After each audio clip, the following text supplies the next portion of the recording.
Yes, cages, he said. Something is in one of them, but the wind is so strong I can't see it. It's some kind of animal. It's out. It's coming at me. Kenneth let out a horrible scream that startled everyone, and his eyes flickered open and he looked at Beauty. Who's that playing around my head? He growled. The princess fell backward and ran toward the cage door. Luckily, the chains that bound the wolf's arms and legs held him back. He laughed at her fear and promised he would kill her some day. Then he looked over at the Grim family and smiled. Your day is coming too. Once Little John helped Beauty out of the cell, Kenneth seemed to regain control of himself. He apologized and slumped back into his corner while the big lawyer locked the cell door tight. I've lost the connection, Beauty said as he caught her breath. Not even my soon-to-be ex-husband was this difficult. You and Beast are splitting up? Robin said with a sly grin. Does your wife Marion know what kind of a flirt you are? Beauty said with a little laugh. Sabrina's heart sank. Robin was married. Beauty, the two of you have been together for centuries, Granny said. He is in the Scarlet Hand. I can't convince him to give it up, and I just can't reach him anymore. He's not the man I married. So you haven't joined? Daphne asked. No, I'm no revolutionary, Beauty said. I remember the last time this nonsense came up. That's how we all got stuck in this town. Beast says ever after should be in charge. He says the monster is going to rule the master is going to rule the world and will enslave the human race, blah, blah, blah. I'll have none of it. All I want from this world is a new pair of shoes every day for the rest of my life. She reached over to Sabrina and took a dog. And of course a diamond-studded collar for Mr. Wuggles, she cooed to the dog. She showered the slubbery little mouth with kisses, and he licked her face happily. The only thing you're going to get is the edge of my blade, you traitorous idiot! A voice bellowed from the doorway. The group spun round to see Nottingham step into the room, his carved dagger clenched firmly in his hand. Chapter 6. Nottingham charged at Beauty, but Little John punched him in the face, knocking him backward against the bars of a jail cell. The sheriff groaned, but lunged again, and soon Sabrina and Daphne were caught in the middle of a melee of flying fists and slashing daggers.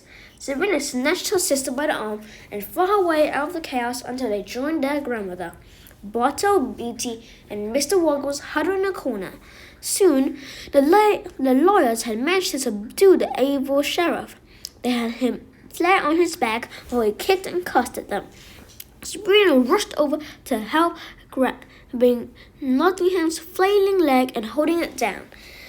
You're all going to join your mongrel friend at the end of the hangman's noose, Nottingham seethed. His deadly dagger still several feet from his greedy fingers. What are we going to do with him? Beauty asked.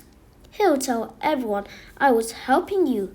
You don't want to be on the wrong side of the Scarlet Hand these days, even if your husband is a member. Princess, have you ever done your little hypnotizing trick on a person? Robin asked Beauty. Never tried, she said. I think it only works on beasts. Well, he's about as beastly as a man can get, Little John said. Beauty reached down and placed her hand on Nottingham's forehead. He fought a moment longer, but then relaxed. Go to sleep, she said, and a moment later the sheriff was out cold. Sheriff, you're not going to remember the fight that just happened. You aren't going to remember that you found us in the jail. You are going to remember me or anyone who was here. I won't, the sheriff asked dreamily. No, you won't. Okay. Robin Hood cleared his throat.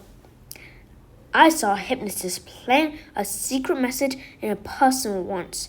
You know, every time he heard a certain word, the man would cluck like a chicken. Could we get Nottingham to do something like that? I mean, while we have him hypnotized? You're a genius. Beauty laughed. What do you think, Mr. Wuggles? The dog barked. Mr. Wuggles thinks that's an excellent idea. It had been a long day. When Sabrina finally plopped down on the sofa and kicked off her shoes, she found blisters on the backs of her heels. Daphne was almost asleep on her feet, and Granny Rhoda, who usually had more energy than both the girls combined, fell into a chair and propped her legs up on an ottoman. Elvis trotted down the stairs and went from one person to the next, delivering kisses. Uncle Jake came down to tell the girls that his search for Goldilocks was on hold. She had hopped a flight of Venice following the incident in the canal, and he had been unable to figure out exactly where she was going. They would have to wait until she landed to proceed. Sabrina was a little disappointed. Tracking down the elusive heroine might have been a nice distraction for the image that kept appearing in her mind. The wolf was inside her head. Even as she lay in bed that night, she couldn't stop seeing his monstrous face, promising that he was going to kill her and her family as soon as he got the chance.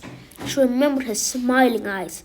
It gave him pleasure to terrify her, and he had succeeded.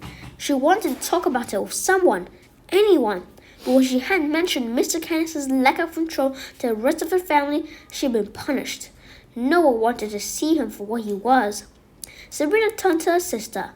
Daphne was sound asleep, as if the wolf's threats meant nothing. She was so trusting, so naive. Like the rest of her family, she was tucked in her bed, never thinking that Death might crawl out of the closet and gobble her whole. There would be nothing Sabrina could do to stop it either, not as long as her sister refused to retrieve the secret weapon the three pigs swore could save them all. Why had Hampstead entrusted such a huge responsibility to such a little girl? Daphne was too young for such a heavy burden. Sure, Daphne had a knack with enchanted items, and Sabrina and magic didn't mix, but whatever was in that safe deposit box had to be used by someone who saw things clearly, someone who put sentimentality aside and fought for her family. That key could stop the wolf, maybe even put Mr. Candace back in control. Either way, the danger would be over. If the family had this weapon, things might even get easier for them in the town. They would fight the Scarlet Hand. With such a weapon, the evil group's threats would be meaningless. There were lots of reasons to have the weapon. It was time to go get it, even if Daphne didn't think so. Sabrina knew what had to be done. She leaned over and gently unfastened the chain from her sister's neck. The little girl was such a sound sleeper, she didn't seem to notice it was gone.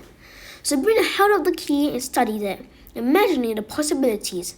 Then she crawled out of bed, pulled on her pair of jeans, a black shirt, and sneakers, and padded down the hallway to Mirror's room. Once inside, Mirror's horrifying face immediately appeared, accompanied by frightening bolts of lightning and a wall of flames that streaked across her path. "Who dares invade my sanctuary?" Mirror bellowed. "Turn off the special effects," Sabrina said. "It's me." The threatening image faded and the fire snuffed out, replaced by the kind face of her friend. "Up a little late, aren't you, Starfish?" "I'm on a secret mission," Sabrina replied. "Is this mission secret from your grandmother?" Sabrina nodded, then turned her attention to the traveler's chest. She recited the address to the bank and bent over to lift the lid, but was locked tight. Uncle Jake must have taken the key. She'd have to use Plan B to get to the bank, even if it nauseated her. "I need the flying carpet." "What for?" "I can't tell you," she said. "No surprise there. Still, where's your sister? Where's Puck? You never go alone." "This time I have to," Sabrina said, holding out her 7 keys to the Hall of Wonders. "I don't know about this, kiddo," Mirror said. "I won't be gone long. Trust me, I'm doing this for everyone's good," Sabrina said as she opened the spare room's one and only window. Mirror's hand broke the surface of the reflection and took the keys. "I swear you're giving me grey hair," he said as he faded away. Moments later, he returned with Sabrina's keys and Aladdin's carpet. Would you listen if I asked you to be careful? Sabrina nodded as she opened the window. I always listen. Yes, but do you hear me? She unrolled a rug on the floor, admiring the beautifully embroidered designs of the stars, moons, and sabers. Then she sat down the center and clenched its tassels in her hands. Okay, rug, take me to the Fairyport Landing savings and loan. What's at the bank? Mira asked. The answer to a lot of our problems, Sabrina replied. Moments later, the rug was darting toward downtown, the air whipping Sabrina's hair behind her as she soared over the treetops. She concentrated on the weapon she would soon possess. Whatever it was, Swinehart and Bowman said it was powerful.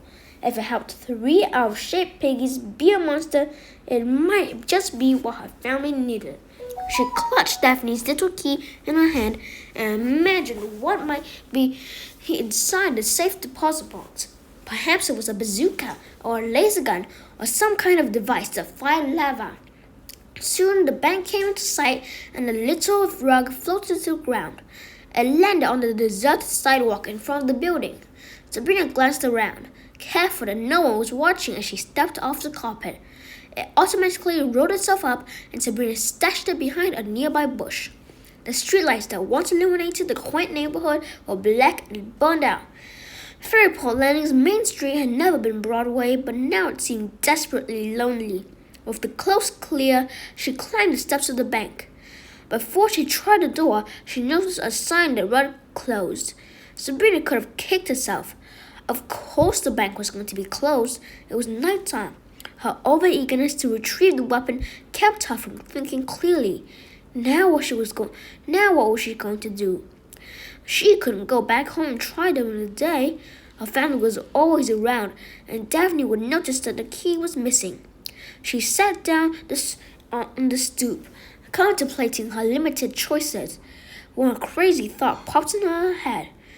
Why not break into the bank? She had done lots of crazy things since moving to Fairyport Landing. Why would this one be any crazier? She could break a window and crawl inside. If she hurried, she could open the safe deposit box, grab the weapon, and escape before Nottingham arrived. It was as good a plan as any. She stood up and studied the bank, sizing it up like it was an adversary. She had broken out of many places in her lifetime. As foster children, she and her sister were constantly escaping the lunatics the state set them to live with. She recalled the Deasy family, who owned and operated an ostrich farm in Hoboken, New Jersey. The bugs were mean and frightening, chasing Daphne nearly non-stop for the first 3 days. When one of them spit in Sabrina's face, she knew that the sisters Grimm had to go. After a week of trying, Sabrina managed to pick the lock on the front gate, freeing herself and Daphne and the entire herd of stinky giant bugs. She and her sister hopped the gate on the underground train that led to New York City, and they were back in the Big Apple hours before the Hoboken Police Department managed to track and capture the first of the Deasy's 25 ostriches. If Sabrina could pick a lock, she could suddenly throw a rock through a window. Sabrina searched the street for a stone heavy enough to crack the bank's thick security windows. She found a good sharp one and headed back to spot a place to fling it. She circled around the back of the building, found a window low to the ground, and peeked inside. There were wires attached to the window that led to a bright red bell on the wall. She guessed the bell would start to wail if the windows were broken. Once she was inside, she'd have to act fast. The last thing she needed was for Nottingham to show up and decide to be a police officer for once. She closed her eyes and said a silent prayer and reared back, aimed, and tossed the rock. She prepared for the shattering of glass, but it never came. That seems to be the end of this video. I'll see you later. Goodbye.